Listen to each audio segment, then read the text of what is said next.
नमस्कार साथियों, स्वागत है आपका सिविल लक्ष्य एकेडमी के Chhattisgarh daily current affairs programme में। मैं विनय कुमार गुप्ता स्वागत करता हूं आपका अपने इस शो में। पहला प्रश्न है, राज्य में शिक्षा की 10+2 प्रणाली को बदलकर कौन सी प्रणाली को अपनाया गया है? इसका सही जवाब है 5+3+3+4 प्रणाली को अपनाया गया है। पहले 10+2 प्रणाली चलती थी, ठीक है।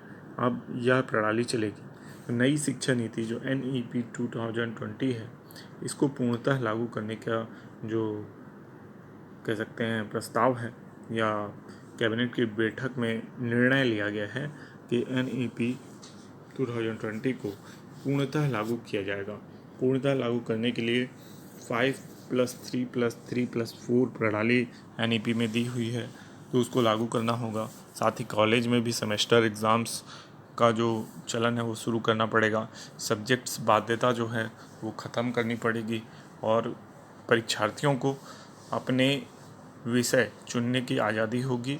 और BSc वाले भी आर्ट्स के सब्जेक्ट ले सकेंगे, आर्ट्स वाले भी कोई एक साइंस का सब्जेक्ट या 2 साइंस का सब्जेक्ट ले सकेंगे। यानी विषय बाध्यता की जो समस्या है वो धीरे धीरे ख़त्म करने का प्रयास इसके तहत किया जाएगा, ठीक है। तो राज्य में शिक्षा की 10+2 प्रणाली को अब बदल दिया गया है और उसकी जगह 5+3+3+4 प्रणाली को अपनाया गया है। तो इसको याद रखना है आपको। नेक्स्ट क्वेश्चन है, हाल ही में छत्तीसगढ़ के कितने स्कूलों को PM श्री में शामिल किया गया है? तो इसका सही जवाब है 52। तो स्वामी आत्मानंद के जितने भी 52 स्कूल हैं उनको हाल ही में PM श्री में शामिल किया गया है, ठीक है। तो इसको ये याद रखना है। PM श्री जो है वो केंद्र की योजना है और इसके तहत स्कूलों को विभिन्न प्रकार के लाभ प्रदान किए जाते हैं। PM श्री योजना कक्षा 1 से लेकर कक्षा 12 तक के लिए संचालित है, ठीक है। तो इसको याद रखिएगा। पहले भी PM श्री में 200 से अधिक स्कूलों का चयन किया जा चुका है, तो इसको भी आपको याद रखना है। और छत्तीसगढ़ के अभी हाल ही में 52 और स्कूलों को इसमें जोड़ा गया है। नेक्स्ट क्वेश्चन है, किस कंपनी की अध्यक्ष रोशनी नादर को फ्रांस का सर्वोच्च नागरिक सम्मान मिला है? तो इसका सही जवाब है HCL tech. HCL tech company की अध्यक्ष रोशनी नादर को फ्रांस का सर्वोच्च नागरिक सम्मान से सम्मानित किया गया है, ठीक है। HCL टेक जो कंपनी है ये सॉफ्टवेयर कंपनी है। इसी के तरीके की अन्य कंपनियां TCS, take Mahindra, L&T infotech, ये सारी कंपनियां भी हैं। नेक्स्ट क्वेश्चन है, वैश्विक लोकतंत्र सूचकांक 2024 में भारत का कौन सा स्थान है? इसका सही जवाब है दूसरा स्थान है। वैश्विक लोकतंत्र सूचकांक 2024 में भारत का दूसरा स्थान है, जबकि पहला स्थान सिंगापुर को दिया गया है, ठीक है। तो ये अच्छी बात है कि भारत की डेमोक्रेसी की जो कह सकते हैं विविधता है उसको स्वीकार किया गया है, ठीक है। जबकि हम ज़्यादातर डेमोक्रेसी इसको देखते हैं वहाँ पे चुनाव रिजल्ट के बाद हिंसा हो जाती है, जैसे कि आप ब्रिटेन में देख सकते हैं अभी वहाँ हिंसा हो गई है। उसी के तरीके से फ्रांस में आप देख सकते हैं वहाँ पे भी दंगे चल रहे हैं। अमेरिका में चुनाव के बाद बहुत दंगे हुए थे, आपको याद होगा जब डोनाल्ड ट्रंप हारे थे तो उनके समर्थक जो हैं वो वाइट हाउस तक में घुस गए थे। तो इस तरीके से हम देखें कि भारत का जो चुनाव परिणाम आता है उसके बाद सत्ता पक्ष एवं विपक्ष दोनों ही उस परिणाम को स्वीकार करता है। नेक्स्ट क्वेश्चन है, प्रधानमंत्री मोदी को हाल ही में किस देश का सर्वोच्च सम्मान मिला है? तो आपको ज्ञात होगा कि प्रधानमंत्री मोदी इस समय रूस की यात्रा में है और रूस की यात्रा के दौरान ही अभी उनको रूस का सर्वोच्च सम्मान प्रदान किया गया है। प्रधानमंत्री मोदी का प्रधानमंत्री बनने के बाद ये प्रथम विदेशी यात्रा थी, किसी देश की यात्रा थी, इसमें वो रूस गए थे। हालांकि इससे पहले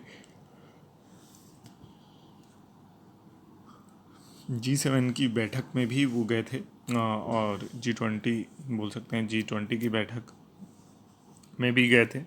लेकिन विदेश यात्रा, जो आधिकारिक विदेश यात्रा है, वो रूस की पहली यात्रा उनकी हुई थी। तो इसको भी आपको याद रखना है। नेक्स्ट क्वेश्चन है, टीम इंडिया का नया हेड कोच कौन बना है? तो इसका सही जवाब है गौतम गंभीर।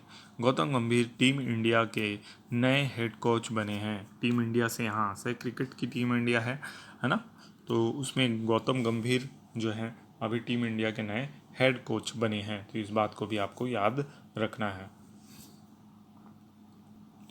अब अंतिम होमवर्क प्रश्न आप लोगों के लिए है, इसका जवाब आपको देना है। दुनिया की पहली मिस एआई कौन बनी है? आपके ऑप्शन हैं किंजा लेली, बी कैसाब्लांका, सी मिरियम बिस्सा, डी जारा सतवारी।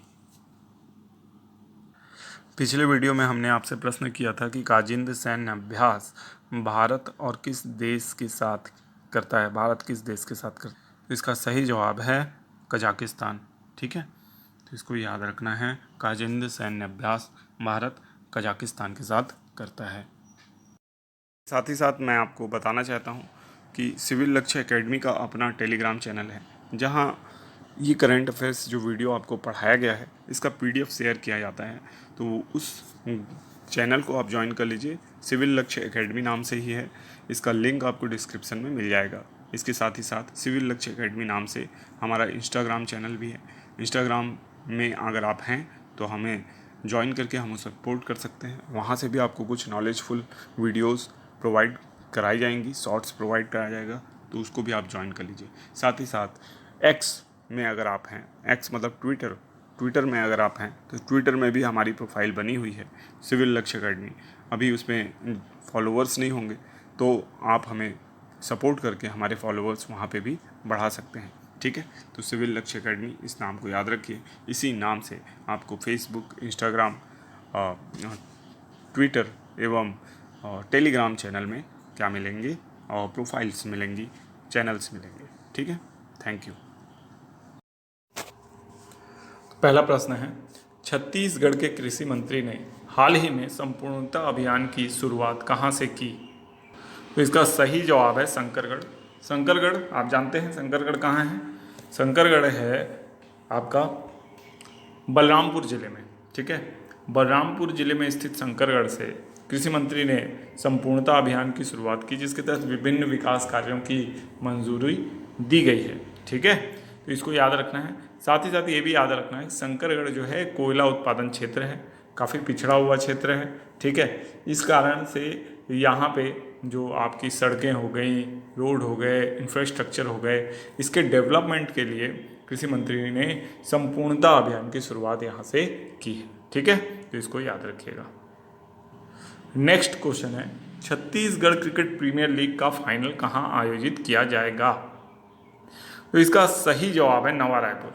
नवा रायपुर में छत्तीसगढ़ क्रिकेट प्रीमियर लीग का फाइनल आयोजित किया जाएगा। नवा रायपुर में जानते हैं हम वीर नारायण सिंह स्टेडियम है परसदा में, वहीं पे ये प्रतियोगिता होगी।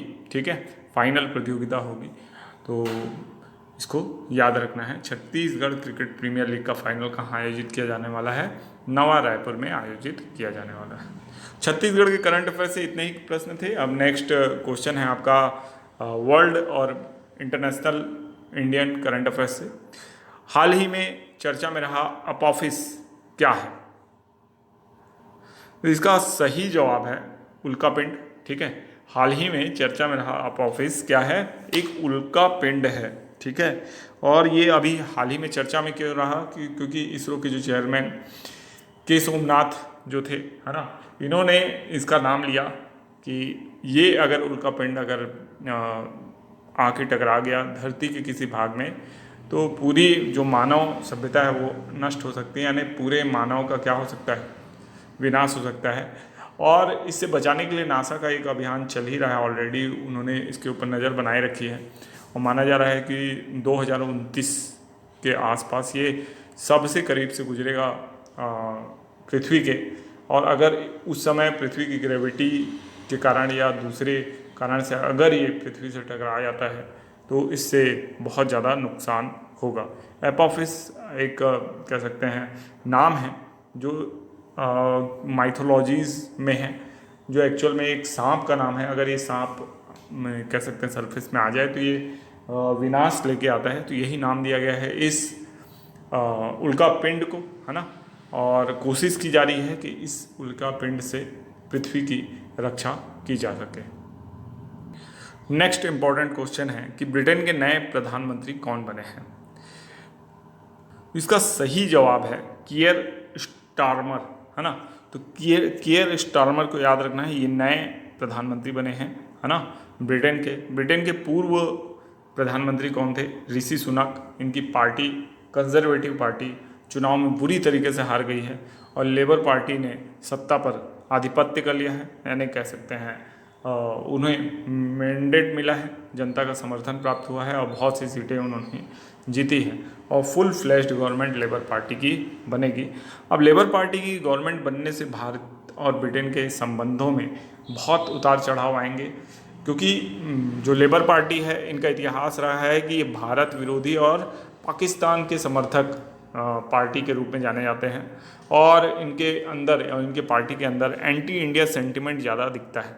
हालांकि इन्होंने लीसा नंदी जो कि भारतीय मूल की हैं उन्हें संस्कृति मंत्री बनाया है, ठीक है। फिर भी आपको ये याद रखना है कि ब्रिटेन में जो कि कियर स्टारमर हैं ये लेबर पार्टी के हैं और लेबर पार्टी का संबंध भारत से अच्छा नहीं रहा है। और भारत के संबंध में अगर कहा जाए तो सबसे बड़ा प्रभाव अगर किसी क्षेत्र में पड़ेगा तो FTA पे पड़ेगा।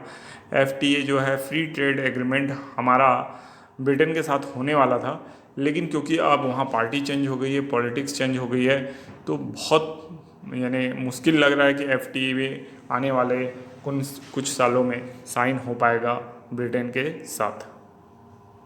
नेक्स्ट क्वेश्चन है कि ईरान के नए राष्ट्रपति कौन बने हैं, ठीक है। ईरान में भी अभी गवर्नमेंट चेंज हुई है, तो वहाँ के नए राष्ट्रपति कौन बनकर आए हैं? तो इसका सही जवाब है मसूद पजेश्कियान, है ना, पजेश्कियान।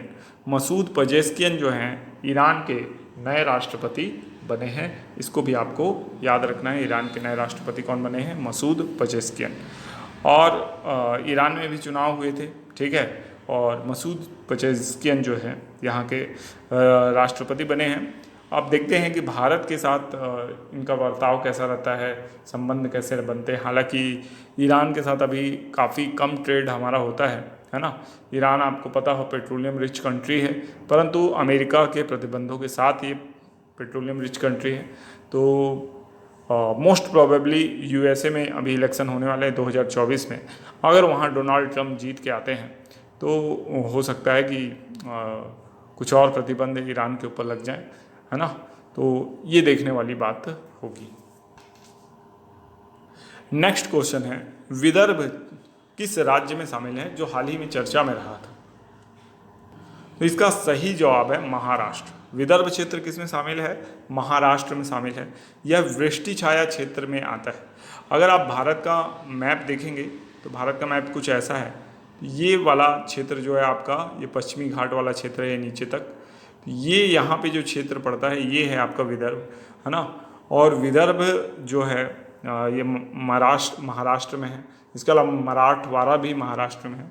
ये दोनों ही क्षेत्र जो हैं किसानों की आत्महत्या और अंडर डेवलप्ड होने के कारण मोस्ट प्रोबेबली बहुत ज़्यादा चर्चा में रहते हैं। अभी विदर्भ के विकास के लिए विभिन्न योजनाएं लाई जा रही हैं, ठीक है। और अभी विकास के लिए योजनाएं लाई जा रही हैं, इसका मतलब ये है कि विकास से अंश हुआ रहा है या कम विकास यहाँ पे हुआ है। तो विदर्भ क्षेत्र अक्सर। Thanks for watching. God bless you all.